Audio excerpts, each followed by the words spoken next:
Unir leurs forces pour apporter une réponse collective, c'est la volonté des dirigeants des pays arabes et musulmans réunis à Doha. Un sommet convoqué en urgence après la frappe sans précédent menée par Israël mardi dernier sur la capitale qatari. Les propos tenus aujourd'hui à Doha, capitale de la solidarité islamique et arabe, sont très clairs. Les actions du Premier ministre Netanyahou et de son État ne passeront pas inaperçues aux yeux de la communauté internationale. Nous prendrons des mesures pour qu'elles ne se reproduisent plus. Pour le Qatar, l'objectif d'Israël est clair. Saboter les efforts de médiation déployés pour un cessez-le-feu à Gaza. Celui qui persiste à assassiner la partie avec laquelle il négocie entend faire échouer les négociations. Des propos inhabituellement virulents pour le dirigeant qatari, lui qui a joué un rôle clé dans les négociations.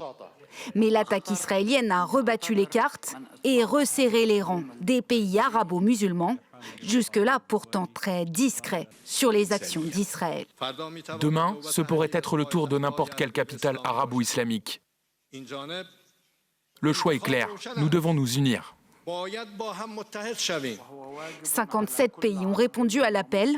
Les présidents palestiniens, turcs, iraniens et égyptiens ont fait le déplacement, comme les premiers ministres irakiens, pakistanais ou encore le roi de la Jordanie et le prince héritier Mohamed Ben Salman.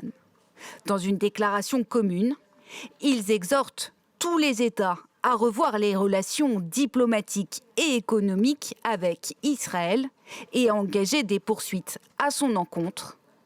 Une directive, beaucoup de condamnations, mais aucune mesure concrète.